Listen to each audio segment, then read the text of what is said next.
Ron in Florida, what's going on? Welcome to the Bright Side. Ron. Hey, Ron. Yeah, Ben. What is eczema? How do you cure it? Okay. Great question. One more thing. Does it lead to manifest itself in MRSA? There might be a relationship. MRSA, methicillin-resistant Staph aureus. There's staph on the skin. MRSA is when that staph becomes resistant to antibiotics. Eczema is a condition of an inflammatory condition. This is where I was talking about earlier in the program, how there's this connection between the microscopic level of a cell and the macroscopic appearance of symptoms. When we see eczema, which shows up as rashes or incomplete growth of skin, you'll see the underneath layers of the skin appearing as the skin doesn't get covered over the way it typically does if it's healthy. The skin cells aren't dividing like they should. They're not growing like they should.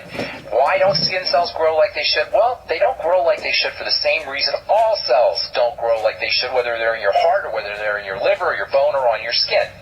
They don't grow like they should. Skin cells don't grow like they should because there's inflammation around the cell, keeping that cell from getting nutrition, keeping that cell from getting oxygenated, and keeping that cell from draining away toxins. The inflammatory process, even though it doesn't look like there's inflammation when you have eczema, there is. This is so important, you guys. It doesn't appear like there's any inflammatory process or inflammatory mechanisms kicking in.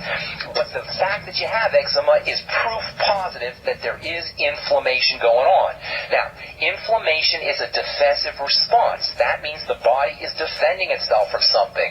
The first thing to look at whenever there's inflammation, whether you see it or whether you don't, the first thing to think about is why is something getting into the body, or how is something getting into the body that's triggering this defensive response? Well, almost always it's going to be related to food.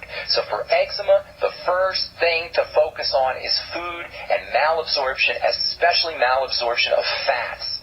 Using digestive enzymes, using lecithin, using bile salts, BILE, using the ultimate enzymes from longevity, using pancreatin, making sure that you're using apple cider vinegar after all your meals. These are all ways that you can improve fat absorption.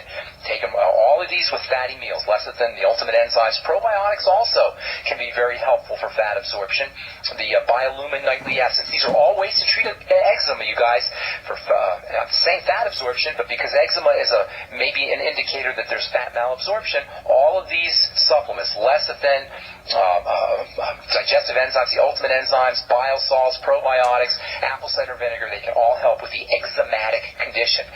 Then there's the intake of, and by the way, eliminating problem foods is also very important. Kids who have eczema oftentimes will have problems with dairy and with grains, but eliminating all problem foods is going to be important. Then you got to make sure you're getting in your fatty nutrients. So step number one, for dealing with eczema, step number one, eliminate problem foods, support digestive system health, especially fat malabsorption issues. Step number two, make sure you're getting your fatty vitamins. Chief among them are vitamin A and vitamin D. Vitamin A is actually used as a prescription treatment for eczema.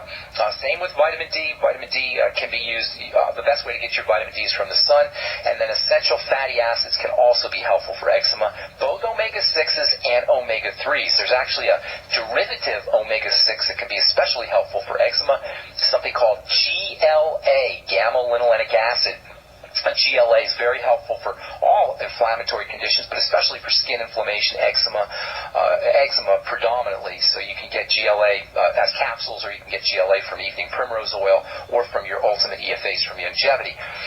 Zinc is also important for eczema. Zinc is a mineral, but it tends to be processed by the fatty system of the body. Most people are deficient in zinc unless they're supplementing with zinc, and if you do have any fat malabsorption issues, rest assured you're probably going to be deficient in zinc. 50 milligrams of zinc picolinate is a good place to be. I would be using 400 international units of vitamin E.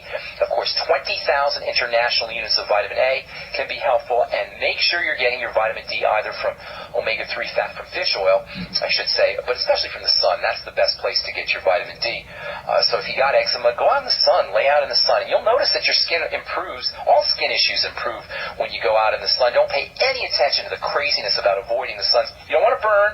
Nobody's saying you want to go crazy out in the sun, but you absolutely positively do need to be getting a little bit of sun, most especially because you'll get that vitamin D.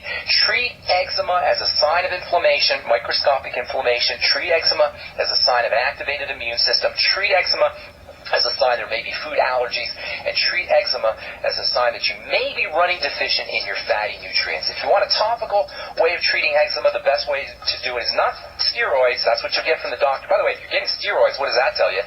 That tells you that you have an immune condition, an inflammatory condition by definition. So the best way to topically treat eczema is not with steroid drugs, but by using topical zinc, especially zinc oxide, and topical vitamin C in its fatty format, a scorable palmitate. Thanks for your call, Rod. Appreciate it. And that's all the time we have for today on The Bright Side. I encourage you all to check out my blog, Pharmacist Ben.